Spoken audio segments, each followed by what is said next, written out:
Welcome to OECD Podcasts. This episode is brought to you courtesy of OECD Forum 2020 virtual events. Shoshana Zuboff is the author of the Age of Surveillance Capitalism, a fight for a human future in the new frontier of power, which is very timely in view of the impact of COVID-19. What does the digital acceleration in the COVID-19 pandemic mean for our future? She spoke with Anthony Gooch, director of the OECD's Public Affairs and Communications Directorate, about COVID-19 and the digital changes it has accelerated in our lives. Ladies and gentlemen, welcome to our 60th anniversary OECD Forum virtual event, COVID-19, the Great Digital Acceleration. This marks a key moment to reflect on the past, the present, and the future of economic and societal challenges, and to discuss the role of the OECD in helping address them. Chief among these is, of course, the COVID-19 pandemic, its impacts and how we may best rise together to the very significant challenges they present us with. We turn today to the great digital acceleration that we have been witnessing in this crisis.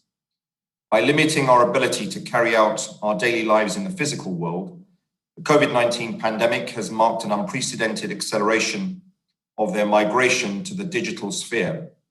But with uptake accelerating, so have the risks and challenges we face in harnessing digital technologies. The collection and use of private data was already considered a worryingly intrusive feature of our increasingly digital societies.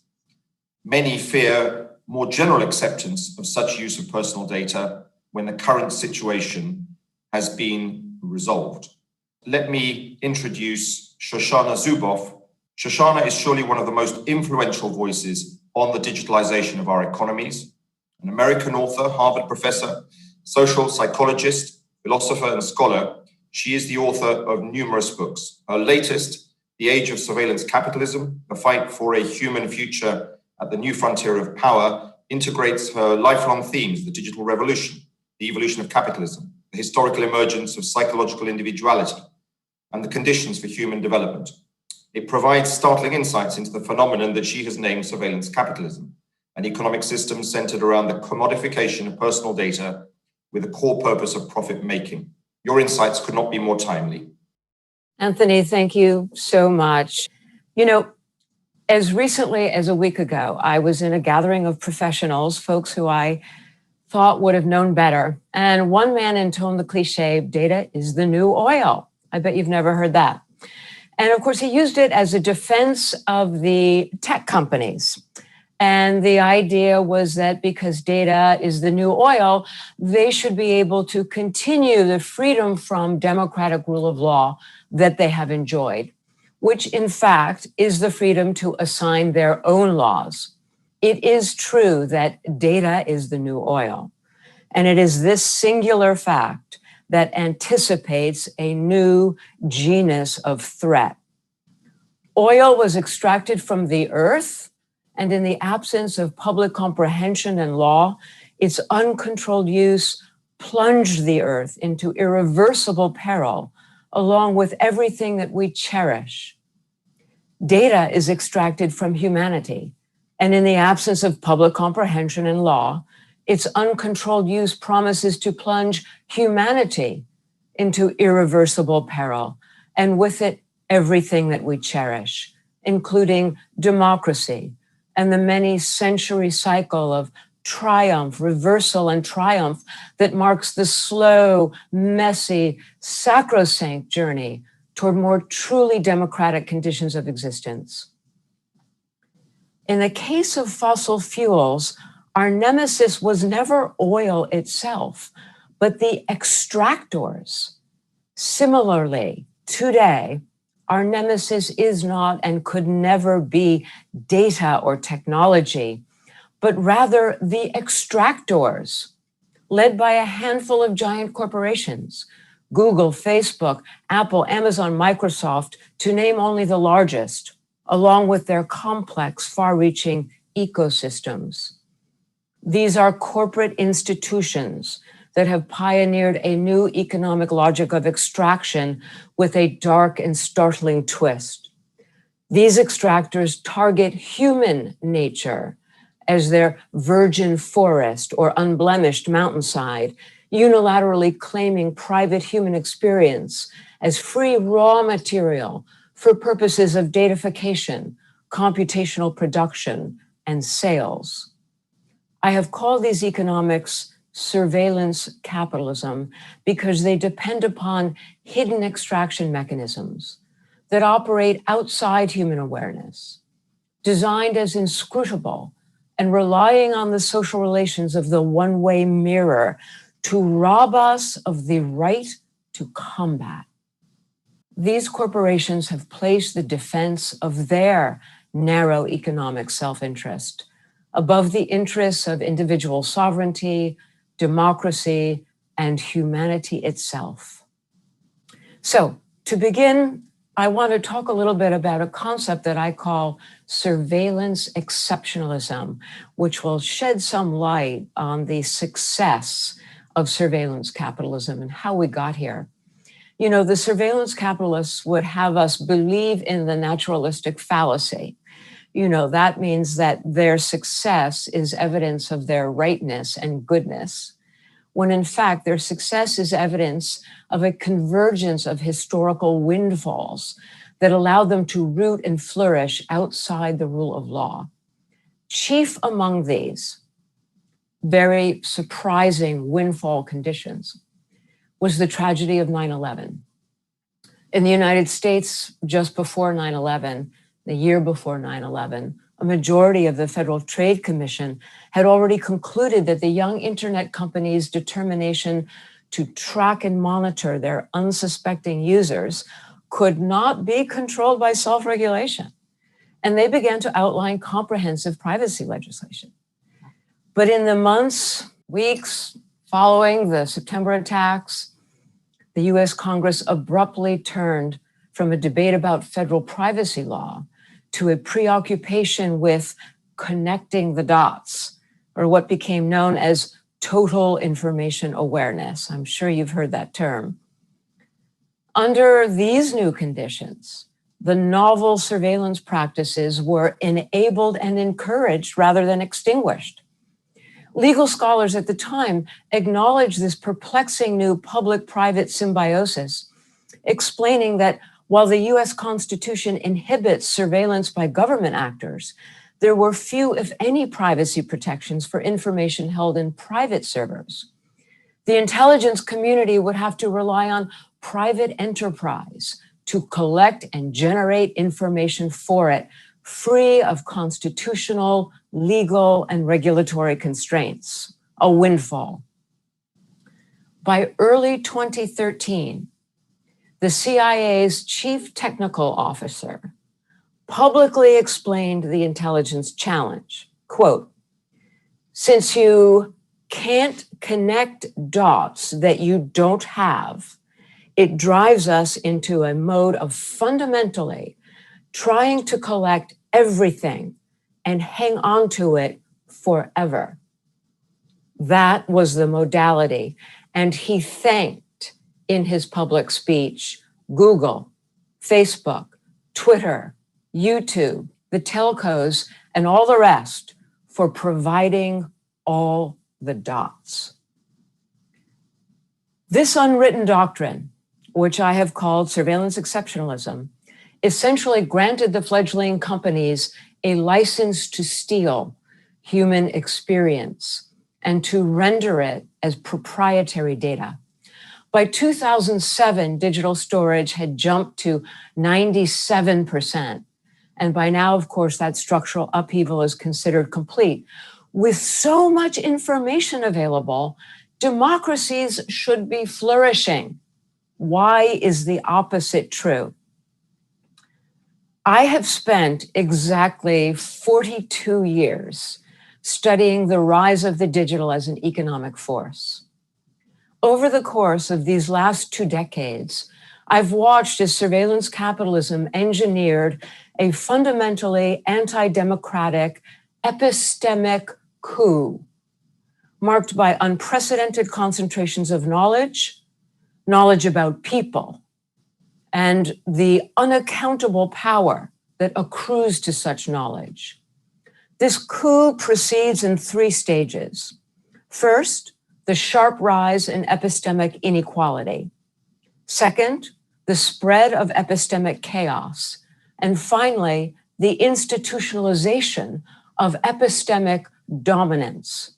We are in the midst of stage 2 right now, and the contours of stage 3 are already in sight.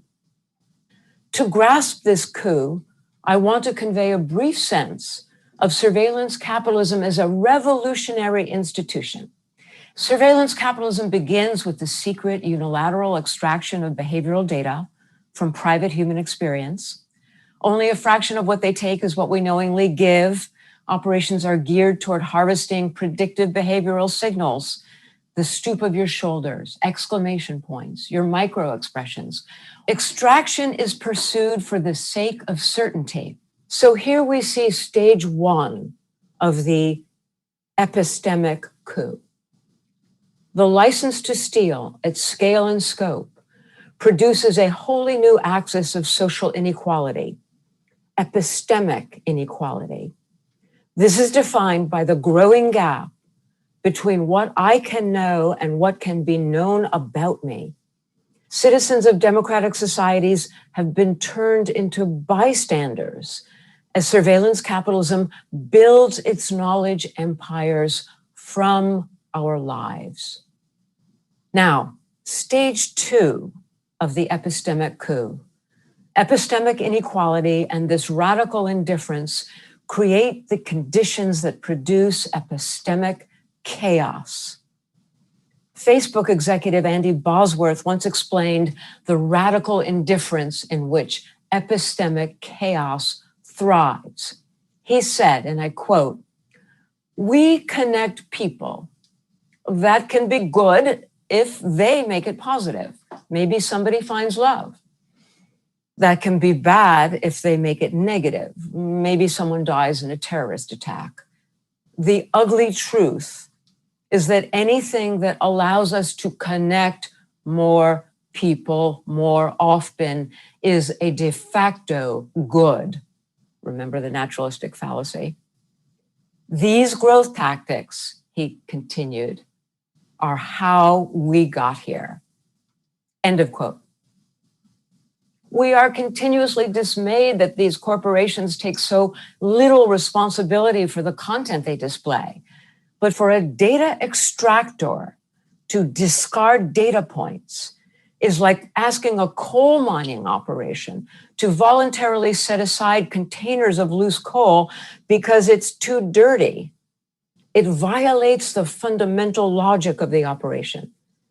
That's why content moderation is always a last resort, and therefore so frustrating to the public and lawmakers alike. It is undertaken only to maintain data flows, not to curb them, which is to say, it's undertaken either to minimize the risk of user withdrawal or to avoid political sanctions that might threaten that license to steal that we've discussed. Content moderation sits at the margins of these companies, an accessory, a public relations necessity, rather like ExxonMobil's Office of Social Responsibility. Which brings us to stage 3 of the epistemic coup, the most significant phase of surveillance capitalism's development, how knowledge begets the power to achieve epistemic dominance. Knowledge about people at this unprecedented scale produces a new kind of power over people. For example, the 2016 Trump campaign appears simply to have exploited the full machinery of Facebook's targeting mechanisms offered to all advertisers, subliminal cues, psychological micro-targeting, social comparison, and so on. But in 2016, they used these mechanisms to effectively persuade a significant plurality of Black citizens to refrain from voting. And they achieved this without a single gun or threat of torture. In other words, unequal knowledge produces unequal power. defined as the growing gap between what I can do and what can be done to me.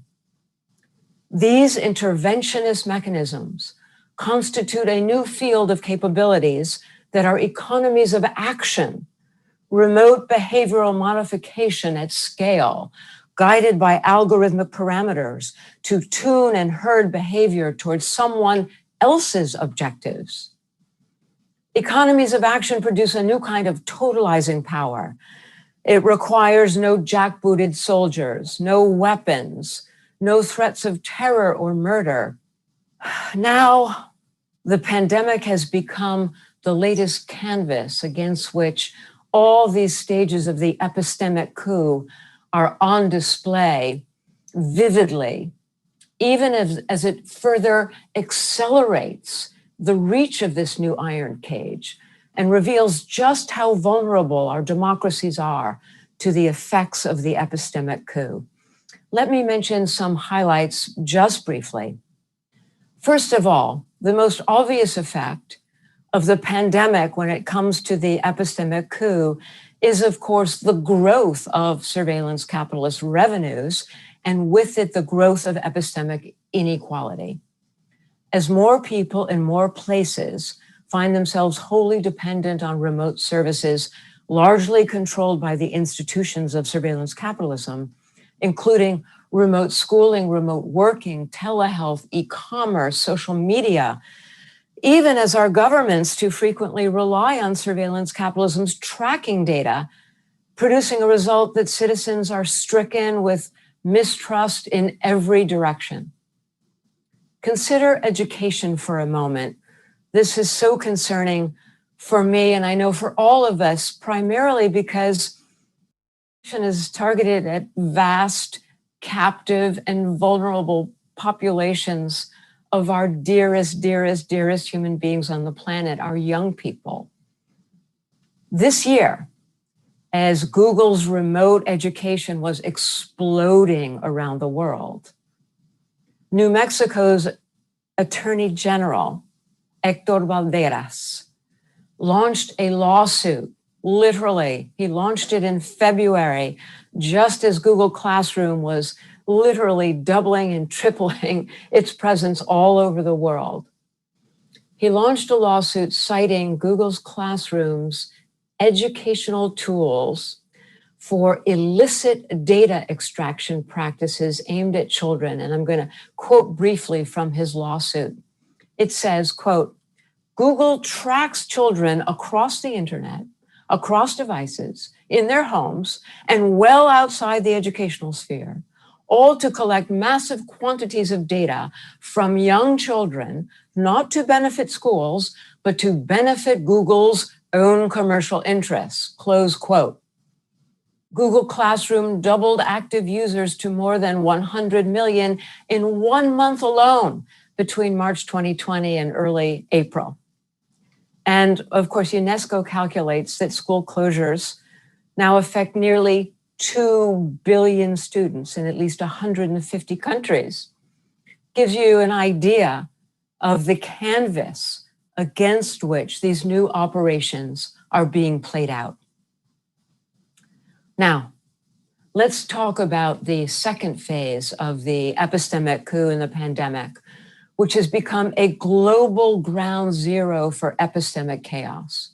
Right from the start, the virus was intentionally politicized. It wasn't difficult. All they had to do was exploit the routine mechanisms that produce epistemic chaos in social media on a daily basis. There's a great deal of research on this, and I will cite only one excellent study by Avaz, published in August. They exposed 82 websites spreading COVID misinformation, reaching a peak of nearly 500 million Facebook views in the month of April alone. The odd thing is that there was no shortage of high-quality COVID information available to Facebook users that month. But Avaz found that the top 10 of those 82 nefarious websites drew 4 times as many views on Facebook, 4 times, nearly 300 million, as did the websites of the 10 leading health institutions like the WHO and the CDC, only about 70 million. Their extensive analysis concludes that Facebook's modest content moderation efforts were no match for its own operations of algorithmic amplification that favor provocative, high engagement content while ignoring meaning, just as Bosworth described. In other words, the institutions of surveillance capitalism prevailed even in the face of an historic life and death emergency. Finally, the pandemic creates an opportunity for surveillance capitalists to build epistemic dominance by extending their presence in the domain of health data and body tracking, coveted territory for these companies, a long game that is the focus of significant investment. As the Wall Street Journal put it not too long ago, the healthcare industry represents the last bounty of personal data yet to be scooped up by these companies, an $8.7 trillion opportunity worldwide. Applications and wearables are key to their strategies. An Apple-led research study on wearables concluded, quote, the ubiquity and remarkable technological progress of wearables provides rich longitudinal information that can be mined for physiological and behavioral signatures. Companies are now peddling wearable trackers as critical to pandemic safety, and these are often targeted at another captive population, employees. This, of course, is the context in which Google developed its determination to acquire Fitbit. As early as 2013, that activity tracker was already praised by the CIA, noting that Fitbit data discloses gender, height, weight, and provides a 100% guarantee of identification just from assessing a user's gait.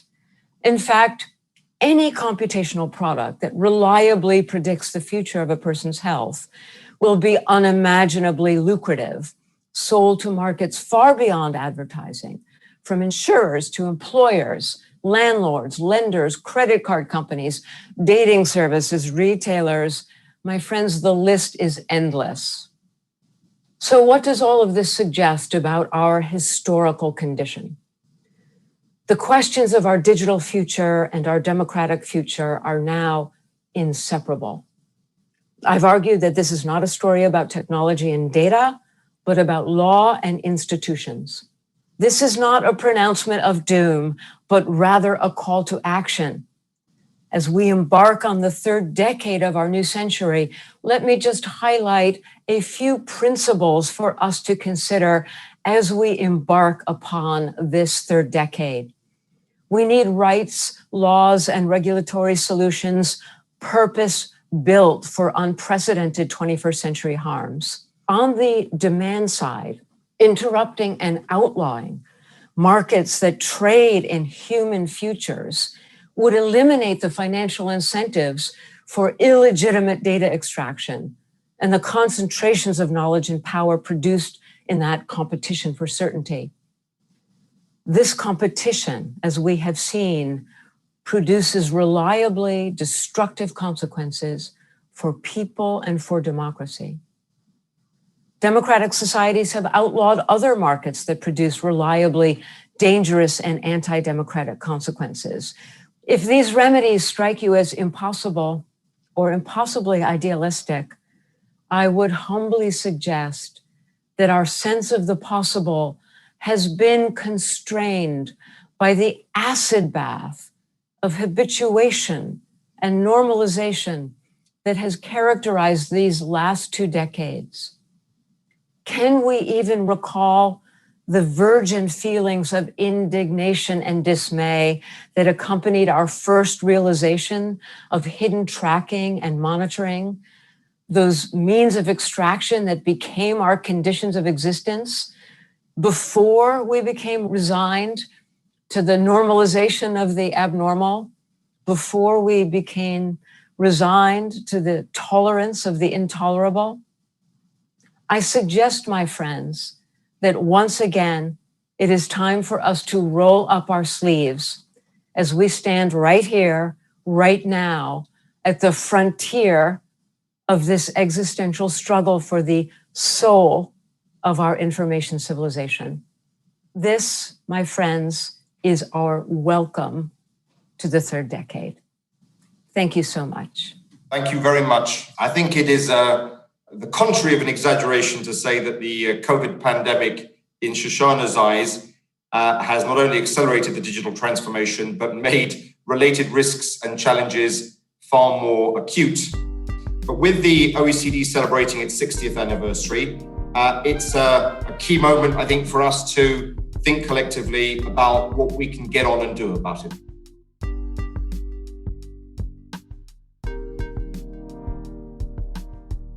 To listen to other OECD podcasts, find us on iTunes, Spotify, Google Podcasts, and SoundCloud.com/OECD.